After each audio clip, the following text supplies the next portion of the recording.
একাদশী যারা করেন কিছু মনে করবেন না, যারা না করেন ক্ষতি নেই, কিন্তু আমি আপনাদের অনুরোধ করব আপনারা একাদশী করুন।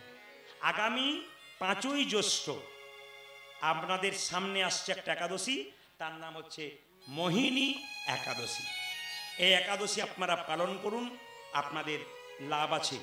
মোহিনী একাদশী 5ই জ্যৈষ্ঠ মাথায় রাখতে হবে। যে যেখানে বসে আছেন মায়েরা, একাদশীর তত্ত্ব একটু ছোট্ট করে বলে দিয়ে যাই। একাদশী নির্জলা হয় যদি কেউ করতে পারেন। অনেকে প্রশ্ন করে মায়েরা, আমরা 4 দিন অসচ অবস্থায় থাকি, আমরা কি একাদশী করতে পারেন না? 100% করতে পারবেন। প্রকৃতির নিয়মে যা হচ্ছে হোক, শরীরে একাদশী করবেন। বাড়িতে কেউ মারা গেলে একাদশী করা যায় না, একবারে করবেন, 100% করবেন। আপনি ওষুধ খান প্রতিদিন, আপনার একাদশী করা চলবে না? অবশ্যই চলবে। আপনি একাদশী করুন, আবার ওষুধও খান, আপনার একাদশী চলবে। একাদশীর আগের দিনে আপনি ব্রাশ করে নেবেন, সেই দিন কিন্তু আপনি ব্রাশ করতে পারবেন না। সেদিন কি করবেন? 21 বার কুলকুচ্চি করে নেবেন, গরম জল নিয়ে 21 বার কুলকুচ্চি করে নেবেন। অনেকে বলবেন নির্জলা একাদশী, তাহলে আমি আচমন করব, জলটা আমার ঠোঁটের ভেতরে ঢুকে যাবে না? সেদিন যেদিন নির্জলা একাদশী করবেন, সেদিন জলটা ঠোঁটে ঠেকাবেন, ভেতর পর্যন্ত যেন না পৌঁছে। এ কথা মাথায় রাখবেন। এই জন্য বলে রাখি মায়েরা, যদি একাদশী নির্জলা না করতে পারেন, ফল খাবেন, আপনি সবজি খাবেন। এই লবণ দেবেন না, সামুদ্রিক লবণ নয়। কোন লবণ?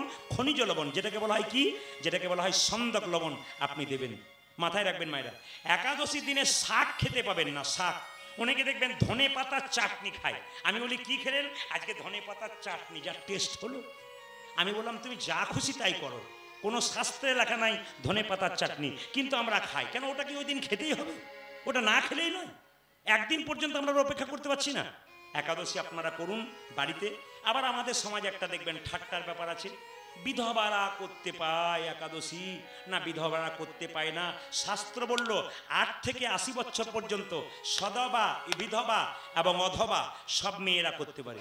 সদবা শুনলেন, বিধবা শুনলেন, অধবা নারী কাকে বলে? প্রশ্ন রেখে গেলাম, অধবা নারী কাকে বলে?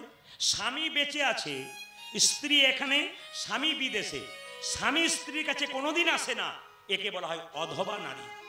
এই নারীকে অধবা বলা হয়, যাদের স্বামী বেঁচে আছে কিন্তু কোনোদিন তার কাছে আসে না, এ হচ্ছে অধবা নারী। সবাই একাদশী করতে পারেন।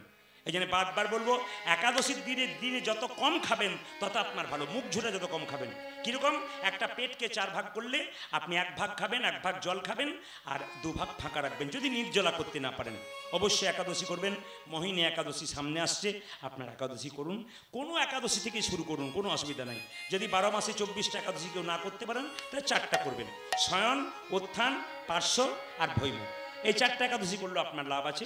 একজন মুসলিম 30টা দিন রোজা করে, ভোর 4টের সময় খায়, সন্ধে 6টায় খায়। এর ফাঁকে একবার জল খাওয়া তো দূরের কথা, মুখে থুতু পর্যন্ত গেলে না। ধর্মটাকে কত কঠিনভাবে নিয়েছে। একটা বাচ্চা মুসলিম ছেলে তার মাকে বলছে, মা আমি রোজা রাখবো। তখন সঙ্গে সঙ্গে তার মা বলছে, আল্লাহ তোর বরকত করুক, কর কর কর।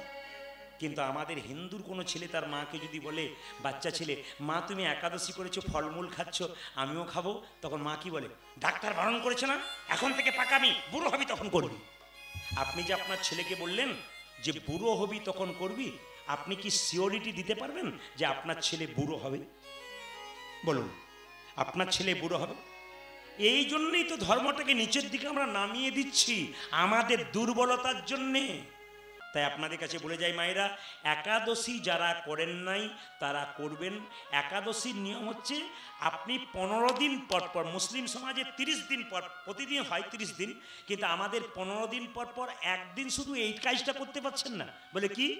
আপনি নির্জলা করতে পারলে ভালো, আর নির্জলা না করতে লাইটটা দিয়ে দিন, নইলে কে কোথায় পালাচ্ছে তাকে ধরে রাখতে হবে। লাইটটা দিন, লাইটটা দিন। ও কারেন্ট চলে গেছে, আচ্ছা বেশ ঠিক আছে, লাইটটা দেবেন, কারণ কে কোথা পালাচ্ছে একবার আঙ্গুল ধরে দেখাতে হবে তো। না ঘুম তো কারো পেতে পারে না, কি বলছেন? ওটাও তো হতে পারে।